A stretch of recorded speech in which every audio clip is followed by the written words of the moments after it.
Hey, what's up, everybody? This is Agasicles Stamas from Gearworks.com and the E2KG Network podcasting channel on YouTube, here with another episode of It's Another Thing, the E2KG Network's entertainment podcast covering short format season television shows.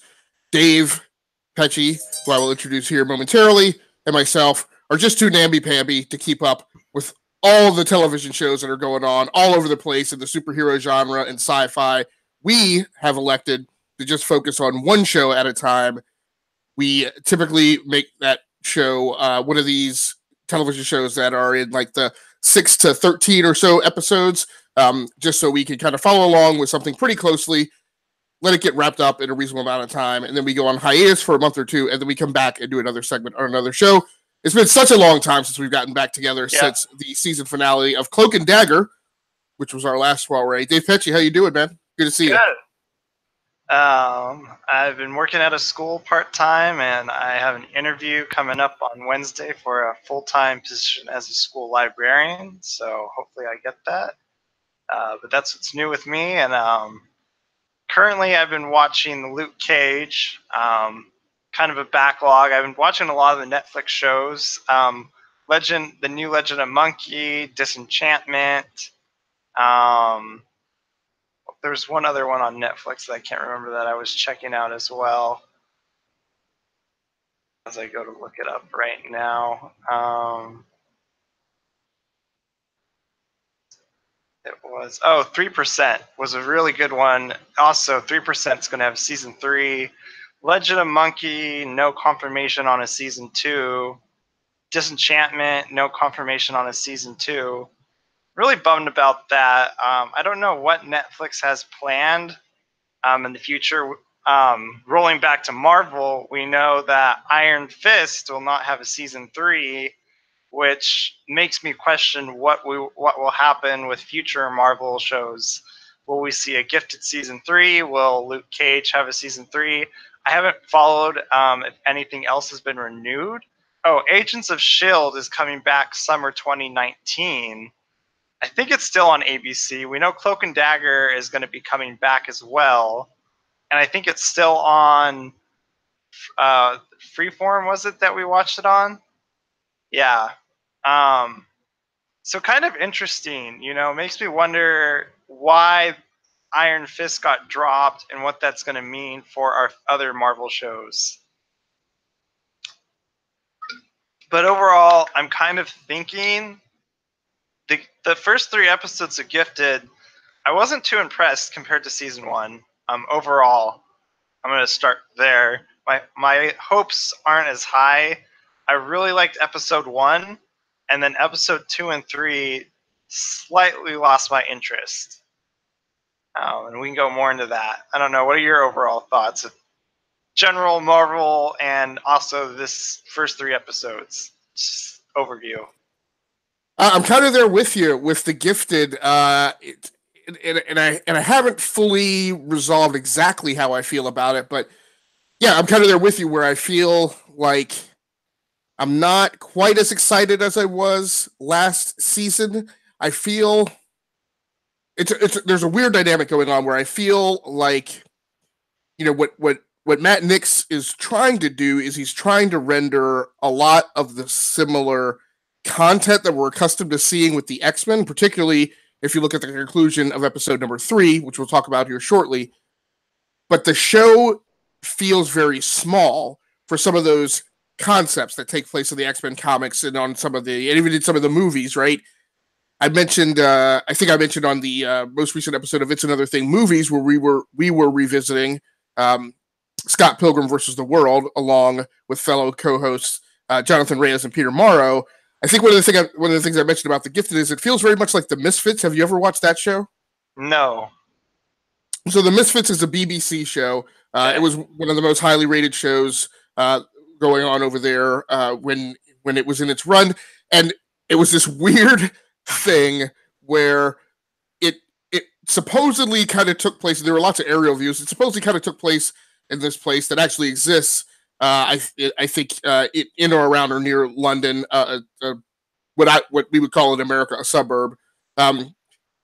But frequently, like, the only people on the streets ever were the actual cast members of the show. And I was like, how did they manage to just completely clear, like, this entire, like, suburb, and there are never any extras or anything in the background? And that's a lot of times kind of what this feels like. It's like, you know, they do shots in Atlanta, and it's like the middle of the workday, and Atlanta would normally be packed with like thousands of people, but it feels like there's 10 people out on the street, right? And so there's a lot of that effect that I kind of feel like happens on the show. You know, skip ahead just as a preview, kind of this one thing about episode 3. So now they're kind of coiling up to do what feels like to me is coming is a very classic render of a good old-fashioned X-Men versus the Hellfire Club, X-Men versus the Brotherhood of Evil Mutants, right? You're now, you know, Marcos comes back and says, I want to hit him back. And you think you're going to see like the big mutant on mutant fights. When you look at those in the comics, those were like 8 to 12 people on a side, right? You have a big fight of like, you know, 10 to 24 characters.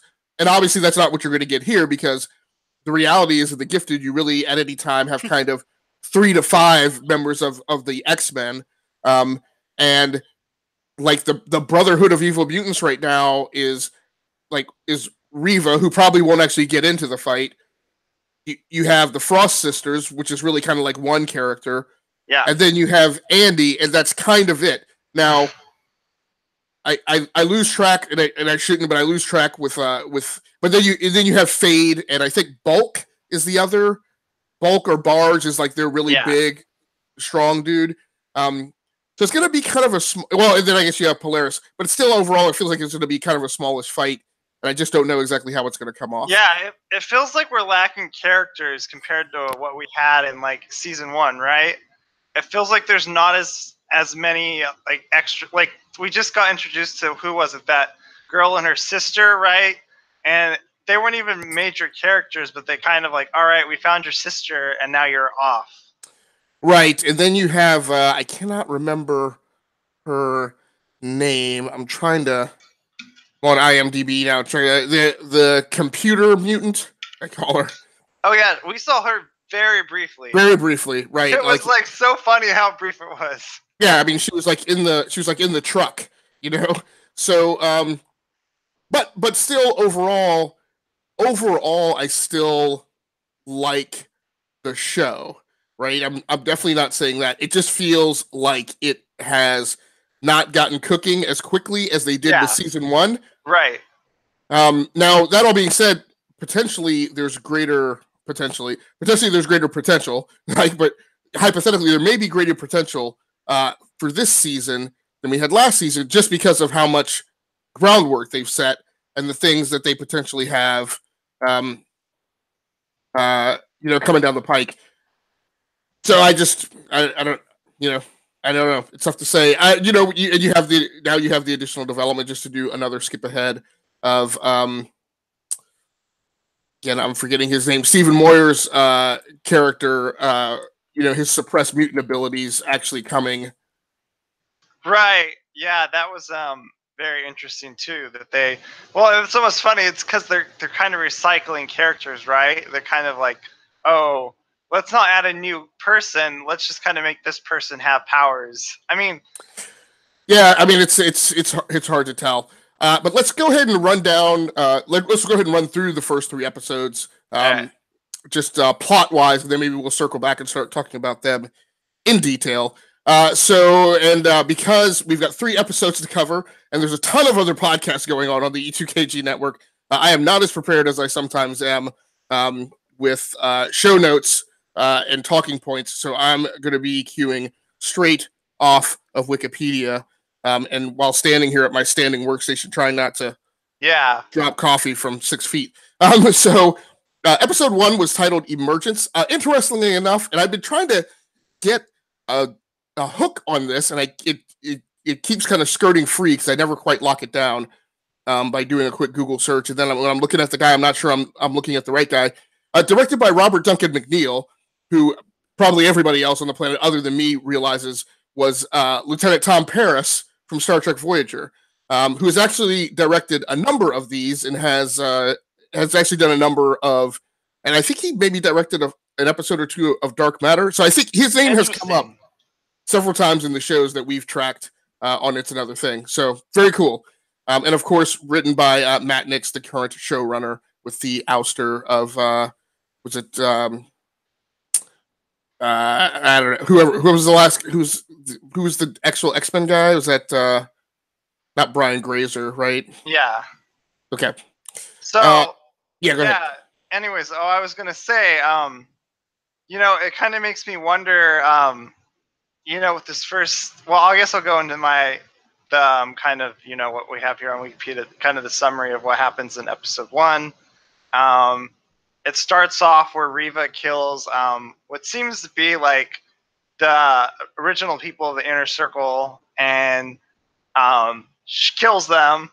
And I wasn't quite sure what her abilities are, but it seems like episode 3, it seems like she's another one of those mutants who can cancel abilities, and I guess the Frost Sisters are the ones that actually killed them. Is that what you kind of gathered?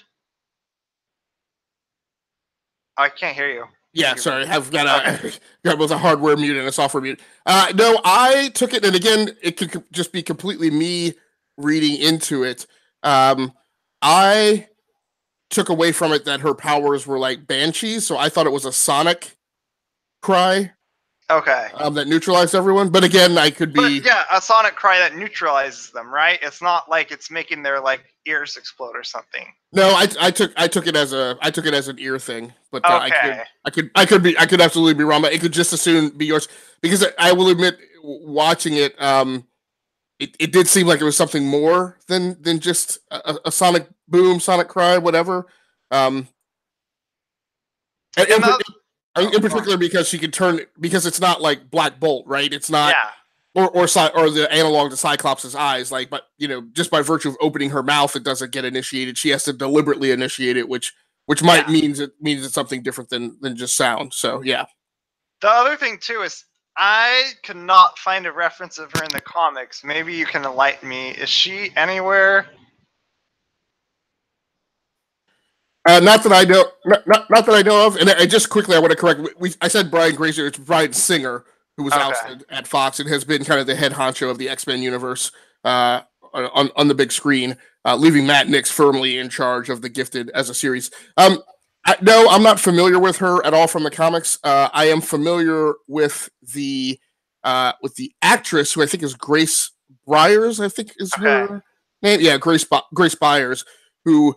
If you're not a big Fox television show fan, she winds up on The Gifted because they just killed her character off at the end of last season on Empire, which has been one of Fox's blockbuster shows for the last 2 or 3 seasons. At which point I should mention, and I'll try to add into the show notes. This is a spoiler show. Yeah. We may not have only spoiled The Gifted for you. I may have just spoiled something on Empire for people who are trying to catch up. So. My apologies. I'll try to add it to the show notes, and I'll specifically add that I include. If anybody knows anything that we don't know, if Reva's in the comics and you want to point that out, please do so. Yeah, absolutely. No, I'm not familiar at all with the. Now, understand too. My approach vector on this is so there was a point in the comics going into the.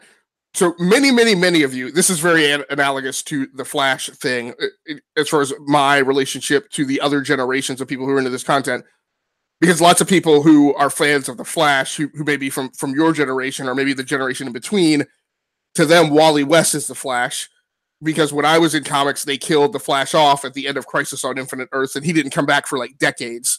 So in similar vein, all of you guys who fell in love with the X-Men cartoon series that came out in the 90s, that's a thing that I skipped. One, because number one, I took off and went to college as that was coming out and didn't watch TV the first couple of years of college. And two, I think as Chris Claremont was ending his run on the X-Men and the New Mutants, as we went into the 90s, he either he did it or the creative team who came in after him did it. That's when all the crazy time travel stuff started with the Sentinels and Days of Future Past and all that. And I was out. I was gone. I was I'm not sticking around for this. So, there's definitely a blank spot in my knowledge of the 1990s through 20 years, basically 1990 to 2010. that somebody like this could have definitely popped into comics and I just wouldn't know. But I'm not familiar with her at all. I didn't really see anyone, and I mean this rendition of the Hellfire Club doesn't have anybody that I would have latched onto from an identification perspective. I didn't see like Sebastian Shaw or Right, that was also weird, right? Because you would have thought that would be a really great character to add in here. I mean, he could very well be right somewhere because, as we know, the Hellfire Club is huge. They've got all these offshore investments that we learn about, and I think that was in episode 1. So I hope they do bring some of these beloved characters like Sebastian Shaw or Magneto that I think would be really great additions. But my sense of it is that they're not. I feel like this Hellfire Club they have tried to keep distinctly separate from, well, not just distinctly separate, but I think their whole shtick of like, what is this timeline is that, theoretically in a splinter timeline after Wolverine came back in time from Days of Future Past, some splinter timeline, multiple splinter timelines were created. And in one of them, basically the X-Men just took off and disappeared after the, what is it, July 15th incident? Is that what it's called in this show? Right. And maybe they went off to like Genosha or another dimension or something like that. That's what it seems like they've kind of been alluding to. That's what I think we're building up to, actually. I think what Reva's trying to build is Genosha. Right. I mean, that would be kind of weird if it was some off, like some off-brand of Genosha, right? Because like we have the Mutant Underground, and then we have the Morlocks, and it's they're kind of like offspring. Like the Mutant Underground is kind of the offspring of the X-Men right now, and so we might find it might not be Genosha, it might be some like weird offbeat, similar to Genosha, right. But it'll be Genosha, but not Genosha, right? So, yeah. But yeah, I guess my feeling is my sense of basically anybody who was firmly a character from that timeline that we think of, it will not be in the show because theoretically they took off after the 715 incident as well, right? I mean, they don't say that Magneto's dead; they just say that he left. So yeah, that's my sense of it. But let's go ahead and continue running down episode 1. So Emergence, we get Polaris back. You can clearly see her with Andy Strucker at the inner circle. As you mentioned, Reva kills off, in the opening scenes, kills off the rest of the Hellfire Club, which is a slightly extreme event. I was like, I don't really know how you replace the mutants of the Hellfire Club because it's not like there's tons of mutants available, right? Because they've all gone into hiding due to the hunting of the Sentinel services. So, but a lot of this is about the sense of loss that Marcos is experiencing, and really the team in general, from the separation, between Marcos and Lorna, but also between Andy and the Struckers. And what we get in this also is we get a sense of how Andy's departure, and that is really one of the storylines that I love in this second season, and I don't know if it happens. I don't remember if it happens in episode 1 or episode 2, but I'm going to go ahead and mention it. One of the best plot lines and sequences is this whole thing of Caitlin being obsessed with finding Andy as if he is somebody who needs to be told he can come home, and Reed and Lauren trying to get it through her thick skull. He left. It was his choice, right? What you need to get through your head is your kid is evil, right? and that's a slightly extreme render, but that's your kid is one of the bad guys, right? He made a conscious decision to choose to go that way. He said, I see what Sentinel Services is doing. I choose to not, it's not going to be peaceful protest, right? I'm not going to go do a sit-in, right? Like we're hitting back at these guys, right? We're going to totally Black Panther this thing, and Malcolm exit, right? It's not, we're not going to be part of this passive group of people who tries to resolve the situation peacefully. So I really love that particular storyline. And at the end of this episode, Polaris has the baby, and you start getting a sense that there's little bits and pieces where Polaris says pulls Andy to the side and says, "Hey, if the delivery is going wrong, Reeva's going to try and save the babe, or she's going to try and save me. She's not going to try and save the baby because she wants Polaris for her power, theoretically." So that's kind of what we get in episode 1.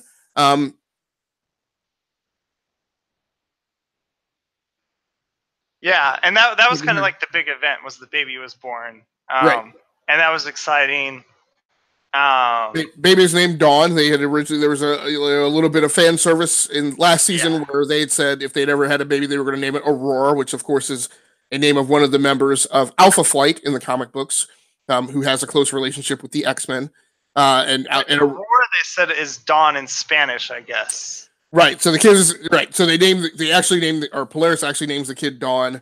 And when Marco shows up in episode 3, I guess, she mentions that the kid's name would be Aurora in Spanish.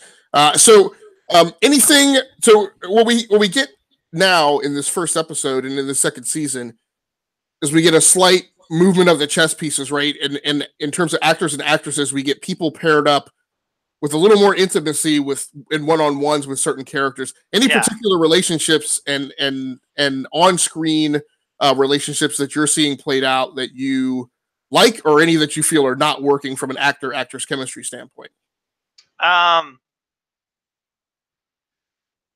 mean, I really like Jace coming back. Although I'm kind of annoyed with him for season 2. But relationships, I'm really glad to see Blink and Thunderbird, right? Together. And that's kind of really the only relationship that I really like right now. The whole Lauren and her dad thing, I don't know, it was kind of interesting, but there's really no, other than Blink and Thunderbird being together, there's no other relationships that I really like.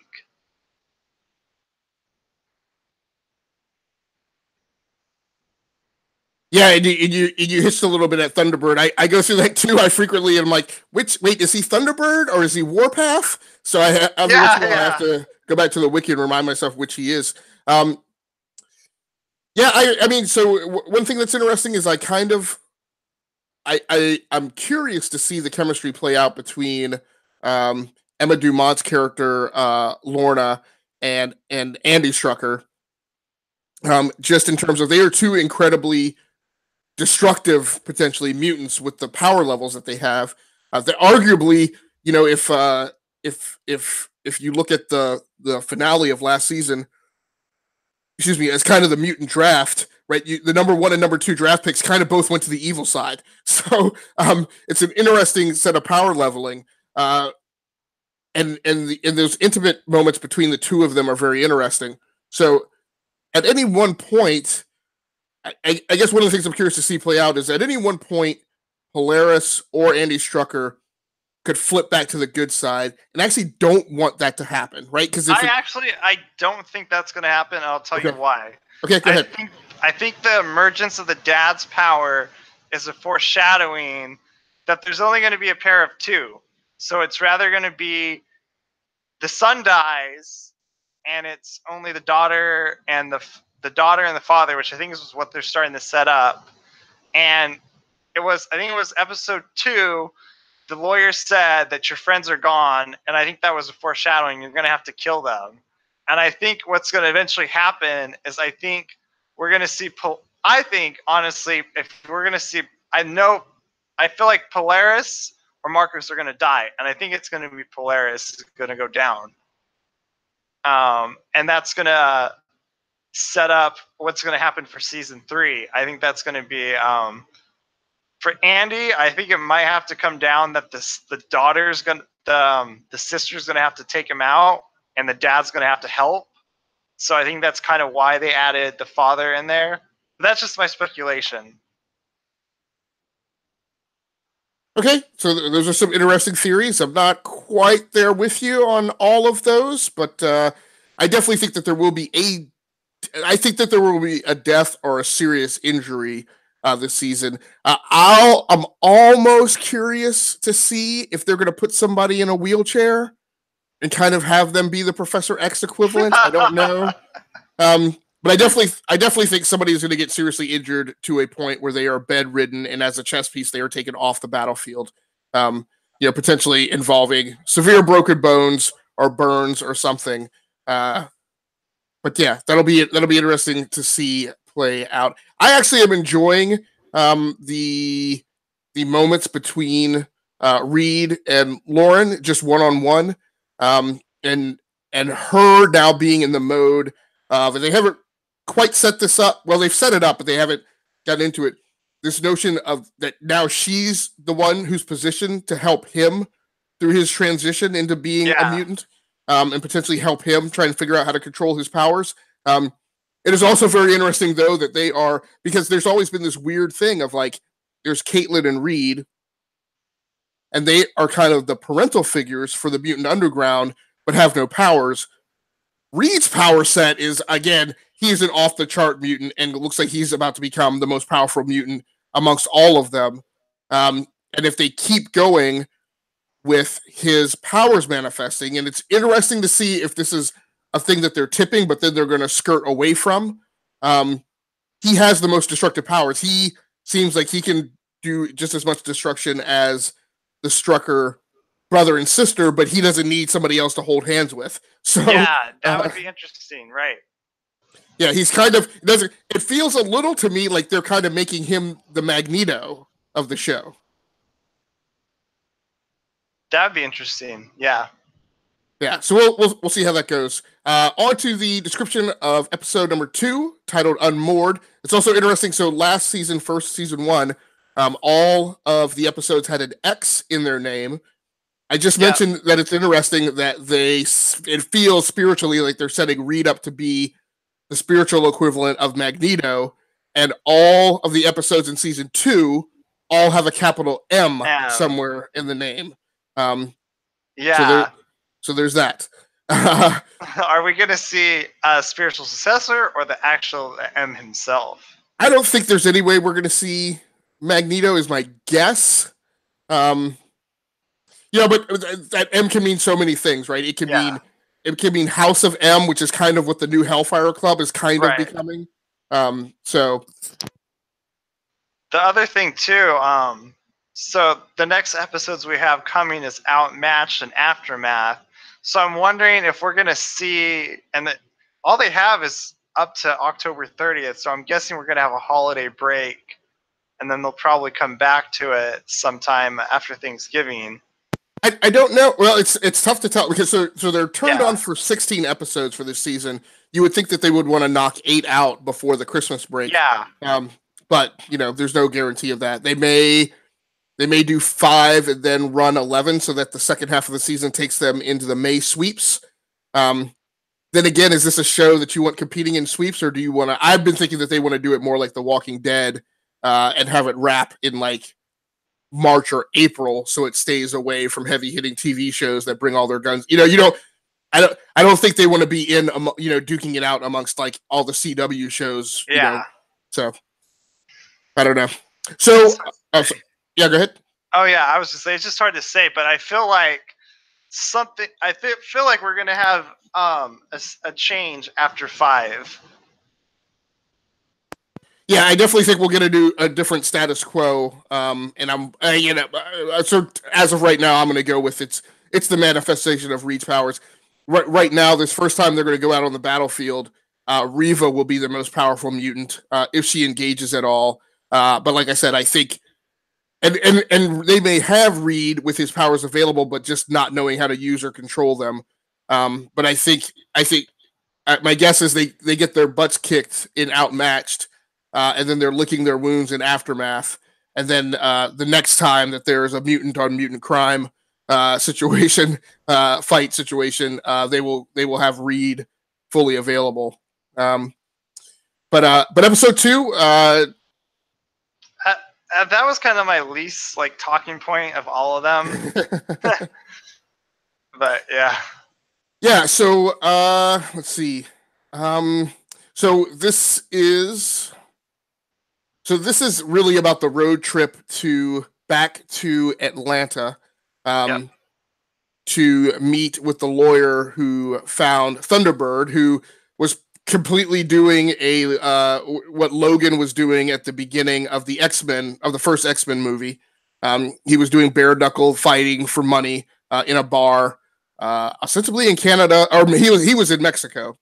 So um, he meets that lawyer, who I think his name is Evangeline. Um, and they do some flashback sequences. Then there's some communicating between Thunderbird and Blink about his past. Caitlin and Reed continue to argue. Jace. Well, they say here on the Wikipedia entry that he tries to be a lawyer. He's not. He's actually gotten a job with a private security firm, but he keeps pulling out his old file box and trying to talk to people. So in this episode, he actually meets his old boss back at Sentinel Services, asking to get back in, and his boss is like, "No, dude, you're too obsessed. Like, we don't want you." And then we also get more of the dreams that Andy and Lauren are sharing. This is when Andy fails in some of his training and kind of gets threatened by Riva. This is also, we get a little interesting dynamic between the Frost sisters as well, because Riva tells the Frost sisters that anybody who is a witness or has knowledge of the birth of Polaris' child needs to be killed. Esme actually doesn't want to. She tries to convince Riva that they've done everything they need to ensure the silence of the humans, but Riva's like, nope, that's not good enough. So there's a little feistiness back and forth between the sisters, and the other two sisters, I think say that she's gotten soft. So they go after the guy at the military base that they bribed to gain access in the first episode, and they are walking him out to a set of spinning propellers on a plane. And Esme, I think, takes control of a truck driver's mind, and as the guy's walking out to those spinning propeller blades, Esme actually crushes him with the truck. And I don't know if she did that because she felt it was more humane, but what she says... That's what I think. Well, that's what I thought, but then she says that line to the sisters and says, "That's what you get for calling me soft." So I walked away from it feeling like, oh no, Esme is like rectifying the other sisters and making sure that they understand that she has not gone soft, and she is just as evil as the other two of them. I think she did it quickly to kind of say, "What? Look, I'm not soft. I'm okay killing them." So she got it over with quickly. I still think that she. Because in episode 3, there's also kind of some reluctance to do anything bad to Marcos. Yeah. Yep. Yes. Yep. There's that. Although when that was going on, I lost track of which sister was voicing which. So, so at this point, I want to ask you, across the 3 episodes, any breakout performances that you saw? So we talked a little bit about actor-actress chemistry. Is there anybody as an individual who feels like they are kind of hitting their stride in the character that they're in, or just doing a breakout performance in general amongst the rest of the cast? I think Marcos is really good acting-wise, like crazy experience.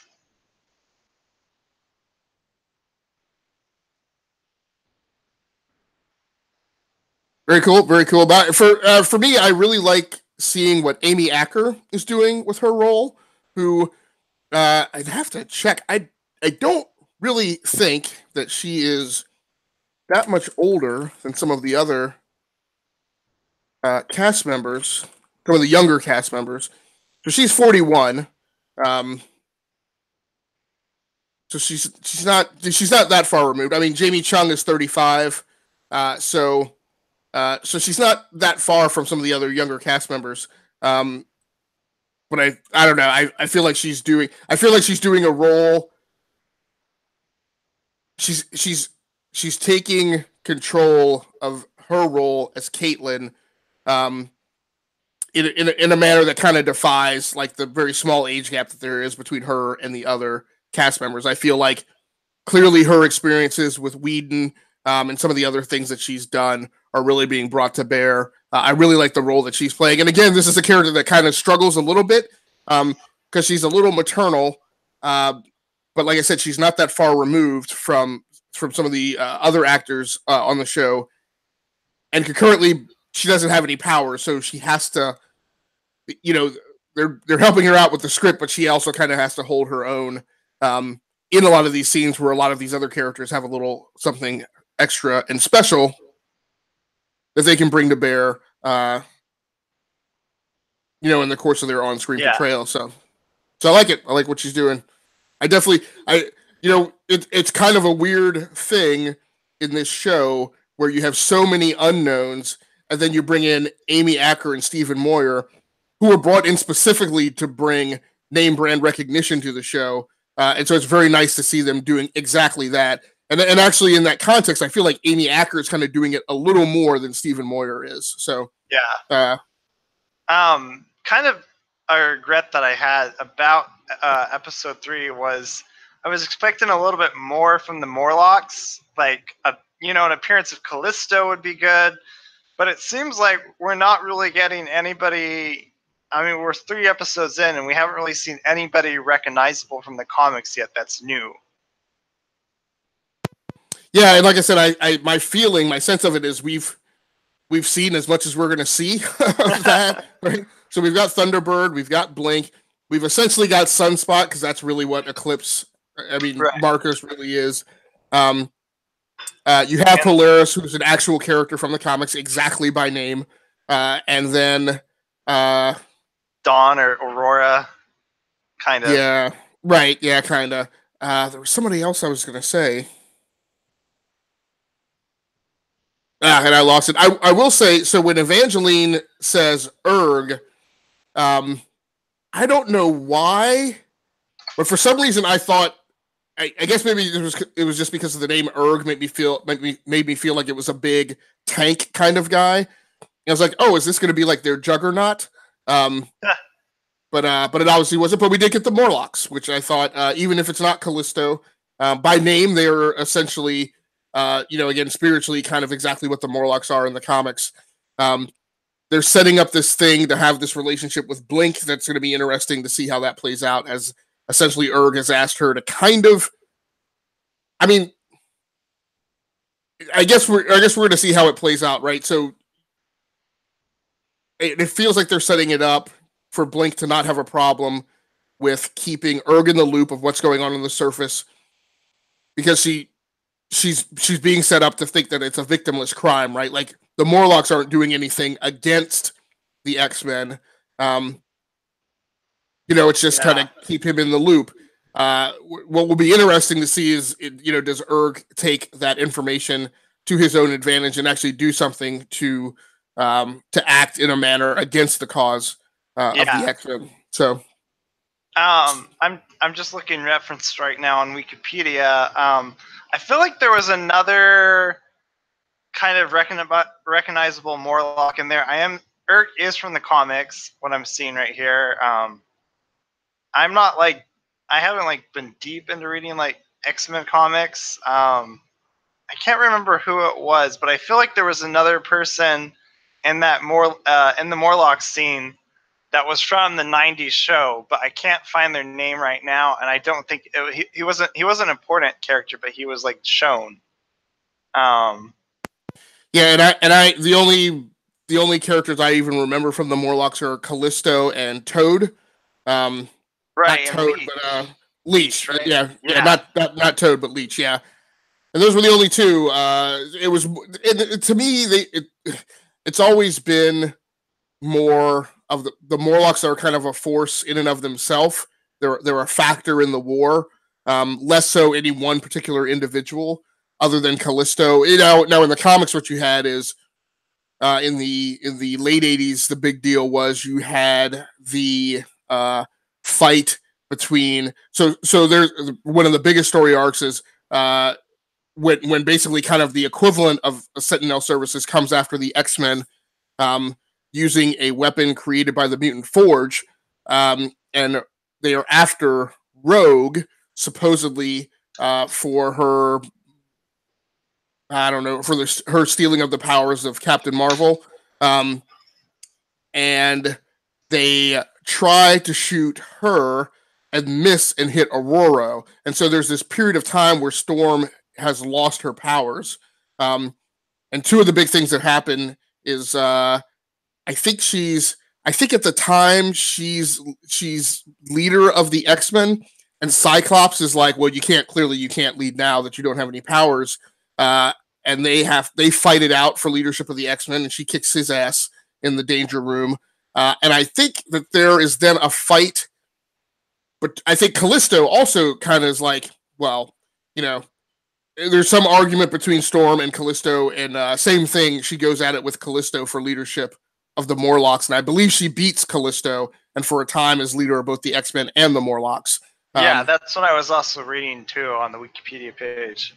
Yeah, so I don't know if we're gonna get a little bit of that. If they're gonna put Erg up against Thunderbird potentially, I'm not sure. So, but yeah, so in this episode, Thunderbird and Blink go into the sewers and track down the Morlocks, meeting Erg. Erg, as we mentioned, asks for Clarice to be his eyes on the surface. Clarice finds that the Frost were looking into the health department. So there's a lot of stuff in this episode about them trying to unravel the secret of what the Hellfire Club is up to. Yeah. Which is a thing that I think very much gets lost in is that, the whole point of this whole thing across the first 3 episodes is that the Hellfire Club, the Inner Circle, is up to something, right? Right. But that seems to kind of get faded into the background in comparison to the tension and the resolution of what's going on with all these relationships. And maybe that's a good thing or maybe a bad thing. But as you mentioned, Marcos is kidnapped and is brought in because the baby needs his actual sunlight to get over a case of jaundice. And then Marcos wants to stay.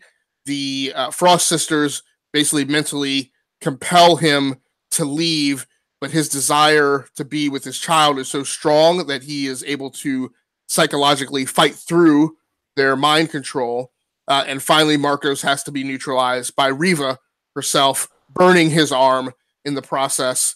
And then he is extracted and dumped back with, near the underground HQ.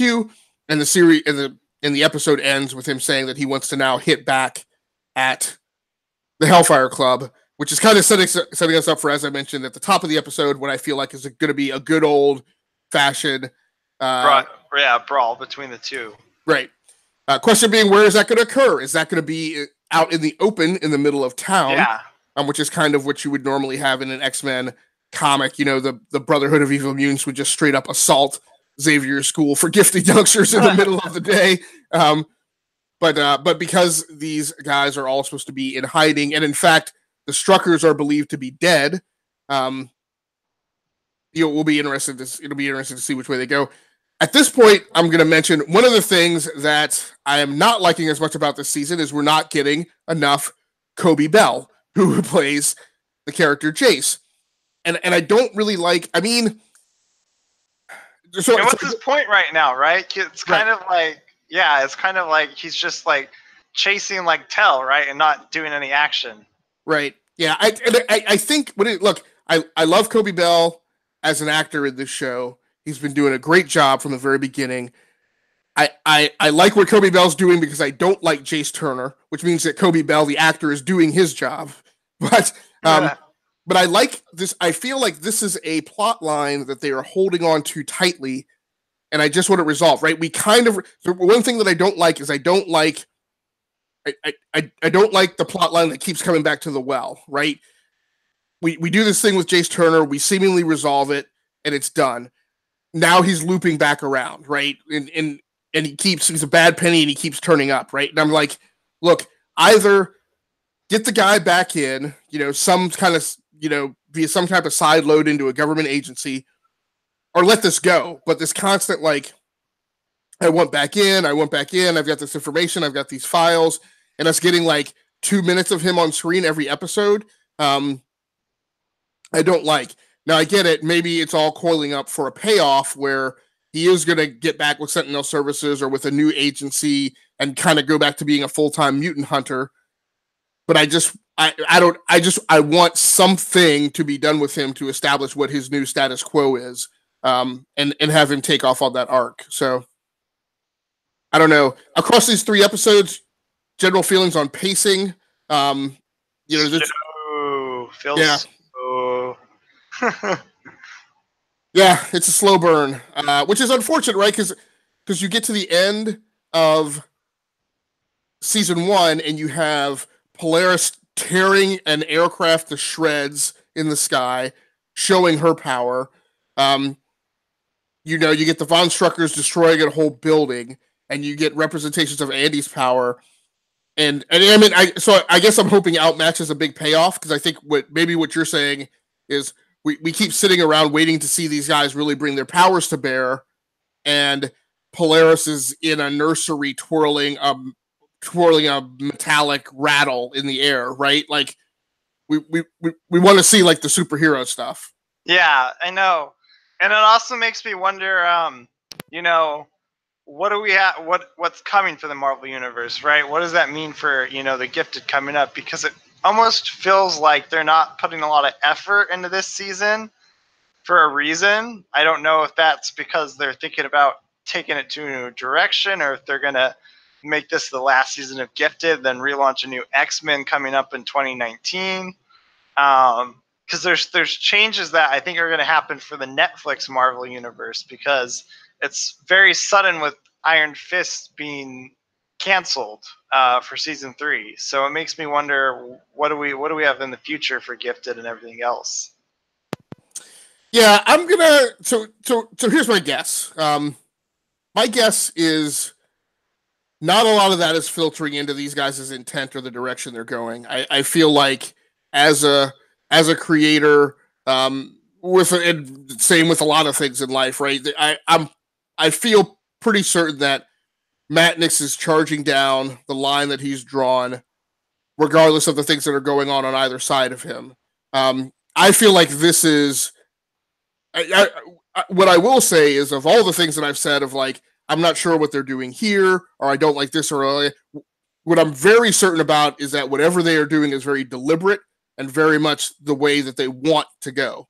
Now with the Iron Fist cancellation, my guess is that so with all of these deals, there's lots of incentives. There's lots of things, money that kick in and go one way or another, depending on when and where you re-up. There's actor deals associated with it, and yada yada yada. My guess is that whatever the Disney streaming services and what their plan was, is that there was not enough incentive for Netflix to stick their necks out to prep to do a season 3, and that they walked away from it. So remember, one of the shows you and I covered, I think, on the podcast, or at least we talked about it while we were covering that first season of Dark Matter, was Marco Polo on Netflix. And if you recall, they canceled Marco Polo after 2 seasons. One of the reasons being because it was simply such a ridiculously expensive show to do as a period piece, with all the costumes and all the historic setups, and they weren't getting the viewership that they needed. My guess is the story was the same for Iron Fist, and there wasn't enough in whatever the monies that Disney was putting on the table for season 3 didn't come up with the risk assessment as being upside for Netflix to renew right out of the gate. I feel like Disney probably wasn't putting in enough, and they were like, well, screw you guys. I mean, with the deal you're offering, we just assume, do you want to do it? Have at it, right? Because it's not paying us out enough for us to hold on to it. I do agree with you that has a high potential to be a domino that knocks all the other pieces down, right? There's the way they've kind of sutured everything together. It doesn't make a whole lot of sense if you're not going to do Iron Fist, right? It doesn't make sense for Netflix to wind up, or for Disney to allow Netflix to wind up holding the jewel of those franchises, but then not all of them, right? I don't think, as a viewer, I don't think it would be good TV for us to see like Luke Cage and Daredevil on, or I guess probably the well, Jessica Jones really got slathered for season 2, so yeah, that's right. for me, it's kind of like, oh, if they're getting rid of Iron Fist, like they're probably going to get rid of Jessica Jones, but then how are you going to just have like Luke Cage and like Daredevil and Punisher? Right. Yeah. Well, how are you going to have Luke Cage, Daredevil? Let's just say you get Luke Cage, Daredevil, and the Defenders on Netflix, but then Iron Fist, Jessica Jones, and Punisher are off on street. Like that's, I think there's a high potential that this is just going to be the thing that brings the whole thing down. And to be truthful, the way Disney behaves, I mean, I kind of don't understand. I feel like all of this, even like season 2 of Iron Fist and season 3 of Daredevil, I feel like that's all posturing and people holding on to things and trying to put on these altruistic faces of, hey, just because Disney has their own streaming service, we can still all be friends and revenue share and blah blah blah. And I think that's all a bunch of BS. I think the things were all going to get set up to wind up for Disney to line their own pockets with the stuff, and people should have just been honest and said, you know what? When we set up our own streaming service, we're going to take all of our properties back. If you want to do an extra season, fine. It's all on you, right? But after that, our stuff is done on your thing, and it's going to be on our thing. And everybody should have just admitted that that was the truth and just walked away, peacefully. But I think there was this effort to play as if they were going to be able to keep it going and play nicely together. And I think the reality is unfortunately, much like we're probably going to see in this big mutant battle, right, is even if 10 people per side line up on a line of scrimmage and 9 people keep their guns in their holsters, right, it's the one hothead who pulls theirs that starts the whole firefight, right? So, I think that's, in companies that are as vastly as large as Netflix and Disney, there's just no way that you're going to find a homogenous group of everybody, playing nice. There's always going to be one jerk on one side that's going to shove somebody, and then the whole thing's going to fall apart. And hopefully it doesn't, deter or, break away from our Gifted or anything, at least immediately. No, I think the Gifted is a weird show in that they have said from the very beginning that it's its own time stream. Now, I think the risk is if Disney decides it's a distraction to the other properties, right? Yeah. If Disney decides, hey, this really isn't right. So we kind of get this in the comics a little bit, right? If Disney goes, look, everything now is about continuity and everything's got to be all connected, kind of like it is in the MCU. And so there's no room for one property to be off overdoing its own thing.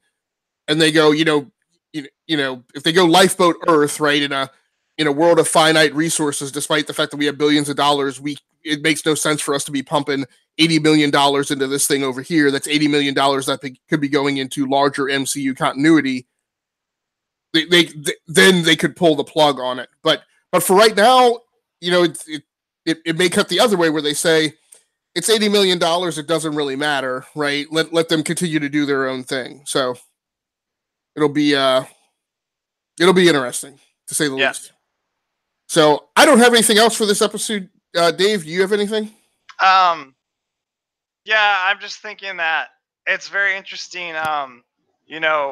What's going to happen with our Gifted? What's going to happen with our Netflix shows? I really think Disney's going to be dominating with their streaming service because was Titans episode 1 not good in my mind, and I feel like that's going to hurt DC in the long run. Because it makes me wonder, Disney's already got a lot of good properties where they could have a really good, what's the word I'm looking for? Kind of a front line, like their first, lineups are going to be way better than DC Universe's lineups. Imagine if they said, okay, our Disney streaming service, we're going to have, Daredevil season 4 or something crazy, and there could be, I don't know, a new X-Men or Gifted season 3 on there, and it's just going to be so overwhelming that I don't know how Titans, like DC Universe might just be a niche thing where, oh, if you're a DC fan, great, but if you're everybody else is going to be more inclined to watch, Disney's streaming service. Yeah. So your comic book diehards and faithfuls might invest in DCU, but all your muggles and your mainstreamers are going to be Overwatch and Marvel because they don't know anything else. Yeah.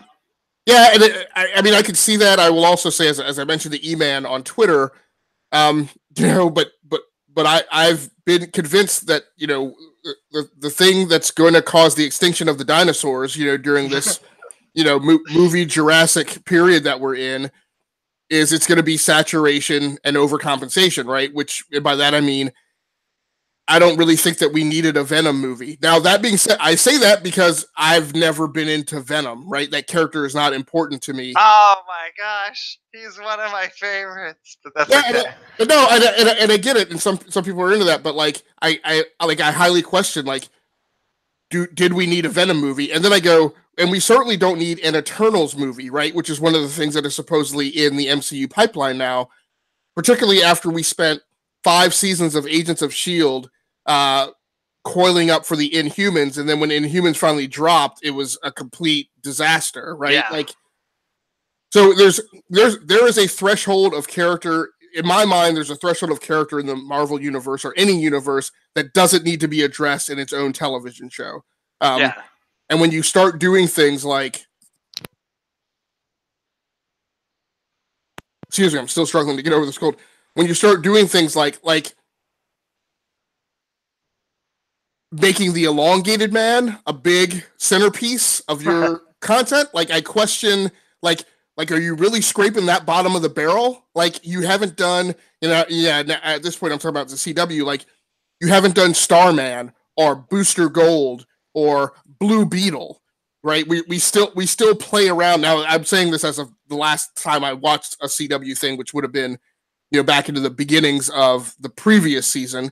But I'm like, you've mentioned Cord Industries every season for the last 7 years, and you have yet to do Blue Beetle, right? So it's going to be interesting to see what happens with DC. So what I'll say from the DC Universe streaming service, which I haven't bought into yet, is at least what they come out of the gate with is Titans, and at least it's Starfire, Raven, Robin, and who's the fourth one? And Beast Boy, right? So you have Boy, so far, yeah. So you have one of the most relevant superhero groups in the DC universe ever. Like, there's a huge love and fan following for that George Perez, Marv Wolfman era Teen Titans team. And you do them with relevant characters in there, right? You don't, I mean, there were lots of people who were members of the Teen Titans, but you don't do some other group. Like, I mean, even we're doing Birds of Prey, right, on the big screen, and I'm like, I don't know why we're doing it with Harley Quinn in it, right? Yeah. So I don't know. Again, this is a company that decided that Gotham pre-Batman was something relevant to do, and I hear which is ending. Yeah, and I hear the show had periods where it hit its stride, right? But just from an uptake perspective, it's like, if somebody comes out with a Metamorpho television show, like, I'm just not going to be interested, right? So I just, I've fallen off of these shows. I mean, heck, you and I, to a certain extent, both have, right? We hit a point where we're like, it's too much. We can't keep up with it all. That's why we do this podcast, right? Because we do a show that's 16 episodes. It's in the can. It's short duration. We can follow it. It doesn't sprawl out into 59 different directions of connection. And then we can go to the movies and see the occasional Avenger movie. So, exactly. So I don't know. Yeah, go ahead. I will say, in the defense of Venom, this is the only other character we got from the Spider-Man universe. So if you're gonna do somebody else from some people would argue, why do Venom when you could do Miles Morales? Like, some people really like that character. I'm glad that they did Venom over Spider-Gwen or Miles Morales, Silver Sable. So that much I'll say I'm happy about. So. Yeah, so you're saying in the pile of turds that they had on the shelf that they were going to reach for, they picked the shiniest turd, and with that, I will agree with you. I'll walk it back a little to say it's not entirely that I felt like you don't, but I guess out of all the Venom stories that I've been told, the one that I've fallen in love with and the one that's a great story is the Flash Thompson Venom story. And if you're going to do a Venom, do Flash Thompson. Like, highly relevant in this day. He's a military war veteran. He's crippled. It's a redemption story. it's relevant. It's more relevant. It's far more relevant to Peter Parker Spider-Man than freaking Eddie Brock is, right? So I don't know. It's no, I get it, right? It's very interesting that they did. They chose Eddie over Flash Thompson, but then again, you have the current Flash right now. Flash Thompson is like this little kid, like in the Spider-Man universe. So I don't know if that factored in, but they chose Anti-Venom story, which is what people are telling me, which is very interesting. Out of all the Venom stories they could choose. But yeah. So, anyways, interesting. I hope Venom do, and I hope that. And I don't know. All right. Well, we live in interesting times. Hopefully, the old Chinese proverb will not prove true. So thanks a lot. I gotta. Yeah, go ahead. I'll be damned if they actually tie in the new cartoon Miles Morales into the MCU. Well, right. Yeah. So there's that. So I got to bounce. I got to get on a live stream here shortly over on Twitch. So thanks so much, everybody, for joining in. Once again, my name has been Agasicles Stamas, and on behalf of the E2KG Network podcasting channel on YouTube, Gearworks.com, and the Rounding Off Infinity Gaming channel on YouTube, this has been episode 8 of It's Another Thing.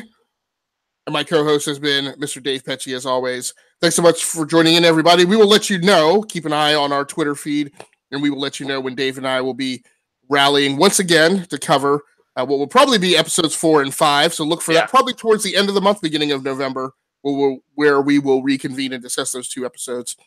Thanks so much for joining in, everybody. We will talk to you soon. Until then, take care and happy hunting. We're out.